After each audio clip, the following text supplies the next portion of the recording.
Hello everyone, and welcome to my first video on Warhammer 40k 9th edition. While we wait for the codexes to be released, I thought it'd be a good idea to talk about the general rules, so you know how to play and how to get started with Warhammer 40k. I should probably explain a bit what Warhammer 40k is for those of you who've clicked on this video looking to understand what this game is about. Warhammer 40k is a tabletop battle game, meaning you use models and dice to represent armies fighting each other. The actual lore of Warhammer 40k is quite a bit convoluted and complicated and can't really be explained in the intro to this video, so I'd recommend finding some other sources to expand your knowledge on the lore of the galaxy. Just know that a lot of people get into this game because the expansive world, fun and flexible lore, and just generally being cool in the nerdiest way possible. Anyway, let's get started with getting started in Warhammer 9th edition. This is going to assume you want to be playing match play games, which is the most balanced form of Warhammer 40k. If you want to be playing open or narrative play, the rules are a bit more lenient, but there's still value in this video, especially when it comes to what equipment you'll be needing and the general turn order. This video will be structured into two main parts. We'll start by going over the things you'll need to get started, and then we'll go into building armies towards the end of the video.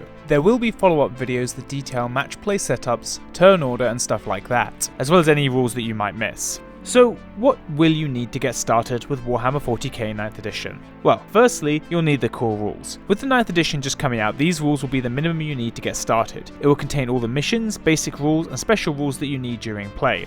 You can also get the basic rules for turn order and how each phase plays out from a PDF on Games Workshop's website. I'll leave a link to the PDF in the description, but I'll also be covering how the turns play out in a future part of this video series. Now, strictly speaking, you don't just need the core rules to get playing. While you'll know all the rules of how the models are supposed to interact with each other, you won't know what the rules for each model are. To obtain these, you'll either need a codex, which will contain all the rules for the models in a certain faction, or you'll need to keep the instruction manuals from the models you built, which often contain the rules for all the models. Unfortunately, there are currently a few problems with using either of these methods. Buying a codex is expensive, and given that the new edition is here, it will be likely to be replaced very soon. The points values in the books are going to be out of date and will require you to write in any points changes and rules changes. There is currently a book released with all the points values in, so you'll definitely need to pick that up if you're looking to getting into playing.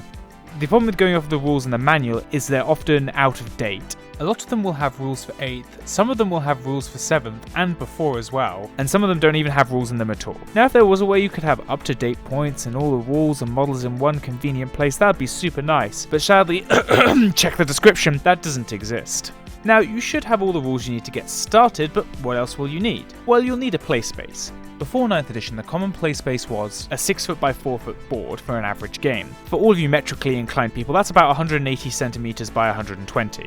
As for 9th though, the space required has been reduced to 60 inches by 44 for a 2000 point game, which is 150 centimeters by 110 centimeters for you metrically inclined people. 9th edition does give you the option to play match play at smaller and larger point values, which in turn have smaller and larger board sizes. Just so you know, to maximize the amount of play space you might want, the highest points minimum table size is 90 inches by 44 inches, or 230 centimeters by 110. To have a fun matched play game, you'll probably also need to invest in some terrain for your play space as well. Games Workshop's L-shaped terrain pieces, which I'll leave a link to in the description, are good ways to get started. After getting yourself a play space, the last things you'll be needing will be dice, where you can always get a dice rolling app on your phone if you don't want to fork out the cash for dice, and a tape measure so you can measure the distances between things. Oh, of course, you'll need the models. Now, buying Warhammer models is quite an investment, so you'll probably want to get value where you can. So let me give you a pro guide to collecting Warhammer models. First things first, choose an army. For this step, you'll need to read a bit about some lore about the faction and pick something you think's cool.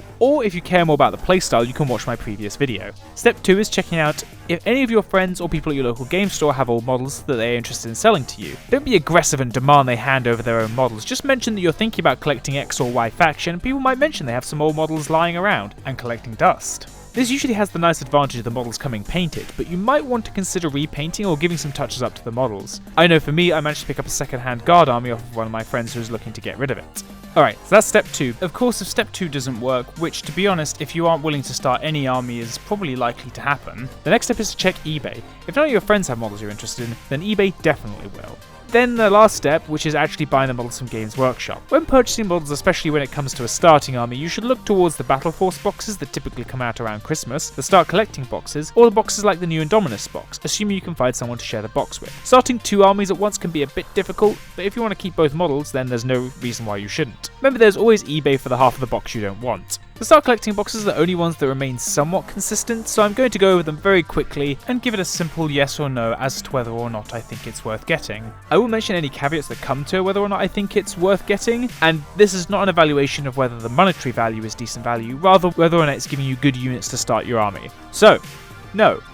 Yes, but you'll want to get some regular possessed. Yes. Yes. Yes if you want Old Marines. Yes if you want Old Marines.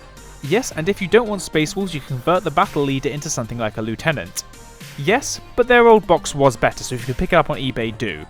No. Yes, and you can convert the Crisis Suits into Commanders if you use some extra pieces. Yes. Yes. No. Yes if you want Gene Stealers as your troops. No. Definitely no. The only box that can't make a valid detachment for match play. For expanding your army, this is quite a good box though. Yes. No. Yes if you make the Lehman Russ a tank commander. Yes, only if you're playing Old Marine Space Wolves.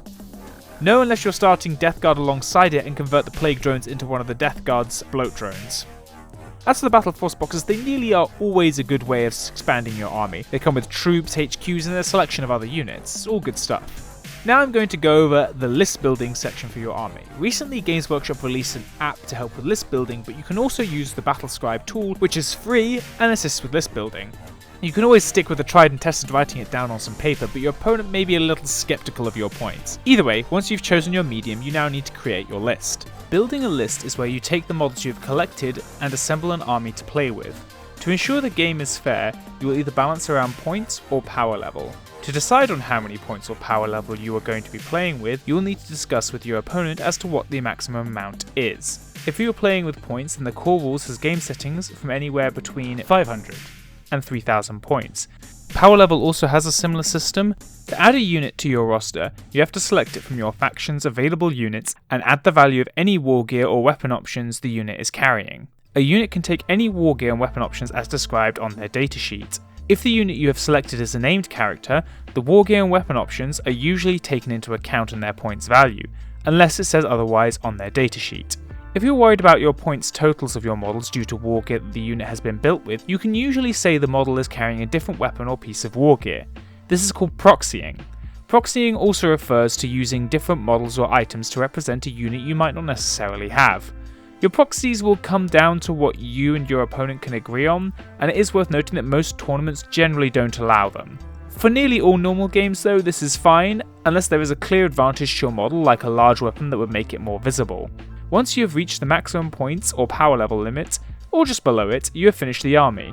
However, there are additional restrictions when it comes to match play. The way match play forces you to take coherent lists rather than just spamming out 50 Terminators is by making you use detachments. There are 11 different kinds of detachments, which is one less than the previous editions, as apparently air wings weren't important enough to keep around. Each detachment serves its own purpose and comes with its own command points, costs, and benefits. Patrols are your smallest kind of detachment. They come with the smallest command cost of only 2 command points and only require 1 HQ choice and 1 troops choice. HQs are typically the leaders of your armies and carry buffs and supporting equipment, as well as being stronger than the typical unit in combat. Troops are your run-of-the-mill soldiers. They are typically the cheapest units, and usually are very light on rules and equipment, but are great at holding down objectives and protecting more important units. You can include up to 2 of any of the other kind of units, excluding transports. To go over quickly what each of them are, at least your stronger or more situational infantry, and some non-HQ supporting characters. Sometimes bikes and other vehicles are included in here too. Fast attack is your dedicated speedy units, good for controlling board presence but typically lack the stronger firepower of elites or heavy support, or they match the firepower but lack the toughness. Heavy support is for your heavy weapons teams, artillery, tanks, and other large vehicles. They make up a strong back or front line with some really tough options and a lot of firepower. This does usually come with them being the most expensive unit points-wise though. Then there is the flyers, which are your aircraft. Pretty self-explanatory. Finally there is dedicated transports, which are the vehicles that are dedicated to transporting your army. You can include as many transports as you have infantry units, which is quite nice as it means you can keep every unit protected in transport, assuming the transport has transport capacity for them. This applies to every detachment style. Do note that not every unit that has transport capacity is a dedicated transport. Alright, back to detachments. Patrols come with a command cost of 2 command points, or CP for short, which means you will lose 2 CP from your starting amount when you create a detachment of this kind. The amount of command points you'll have will depend on your game size. For example, in a 2000 point game you'll have 12 command points, and in a 1000 point game you'll have 6. But all you need to know is having CP is generally better, as it allows you to use stratagems that usually are powerful and help turn the tide of the game in your advantage. You can recover the CP for this kind of detachment by having your warlord in the detachment. Your warlord is a character that you have selected from your army. Note that this means they need the character keyword in their datasheet. This character will become your warlord, which gives them the ability to take a warlord trait, and also makes them the target of one of the secondary objectives in match play missions. Warlord traits are buffs that apply to the warlord and sometimes give effects to nearby units as well. Each warlord trait is different, but you can find out which warlord traits are which through the codex, or the link in the description.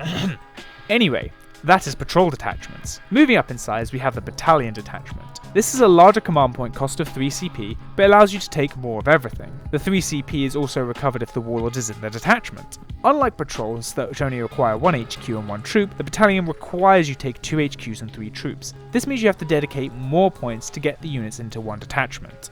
Next is the brigade detachment. This is the largest detachment and has the most mandatory choices. If you want to put your whole army in one detachment, either a battalion or a brigade is the way to go. So a brigade requires you to have 3 HQs, 6 troops, 3 elites, 3 fast attacks, and 3 heavy supports. This will lead you to trying to find cheap options for some of the selections, and having to make choices for options you wouldn't necessarily have wanted to take, and it can restrict the number of units you take overall. The one upside with choosing a brigade is that your whole army will almost certainly end up in a single detachment, so your warlord will refund the 4 CP cost of the brigade.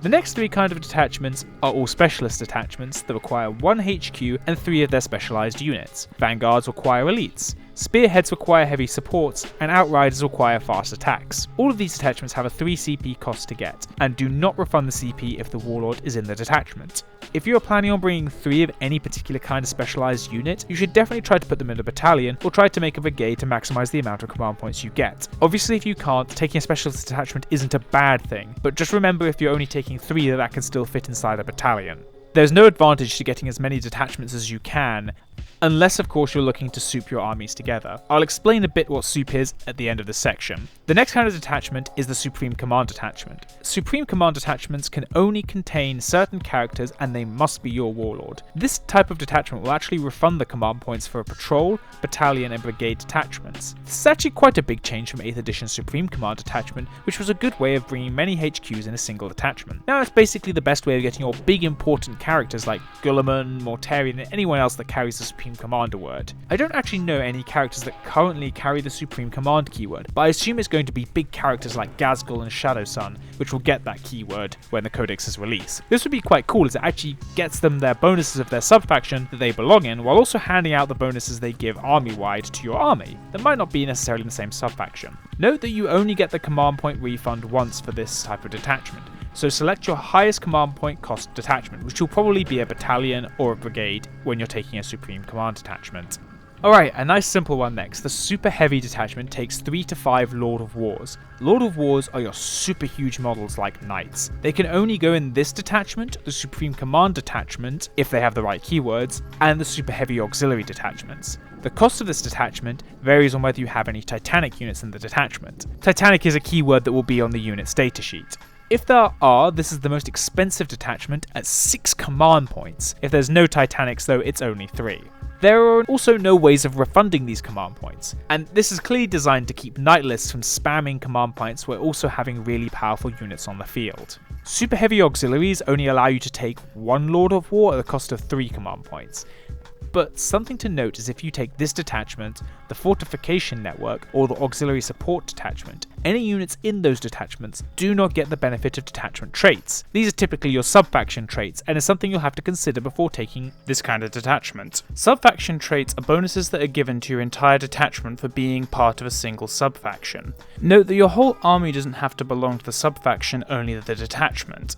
And which sub-faction trait you get will depend on what you choose. You can find each of the sub-faction traits in the codex. There are also some traits that are given for just building valid match play detachments, which you will automatically get if you build a valid army. Alright, the last 2. Fortification networks allow you to take buildings at the cost of 1 CP. If the buildings belong to the same faction, i.e. Orcs taking a Mechboy workshop, you'll get that command point refunded. Finally, the auxiliary support detachment allows you to take any other unit other than Lord of War for the cost of 2 command points. Remember, these guys don't get the sub-faction traits, just like the super heavy auxiliary detachment. Oh, also, the number of detachments you'll have will vary on the game size. It'll be 3 in a 2,000 point game, 4 in a 3,000 point game. The average size game should be about 2,000, so expect to only need 3 detachments.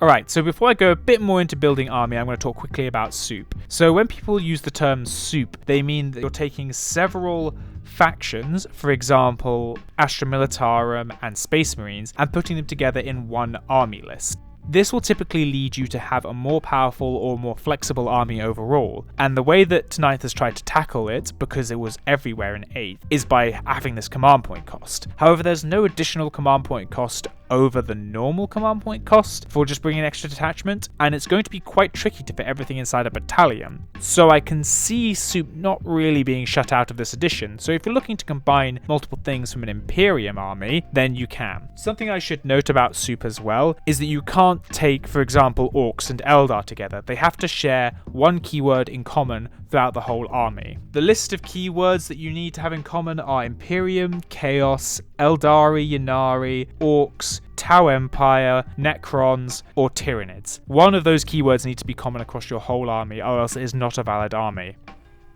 So, how should you build your army? I would strongly recommend starting with 2 HQ options and 3 troops choices. This will give you a good strong starting army, with an option to make a HQ your warlord refunding the command points for all your troops and HQs, as you'll be putting them together in a single battalion. If you started with a starter collecting kit, you could also include all the models from that selection in your battalion detachment.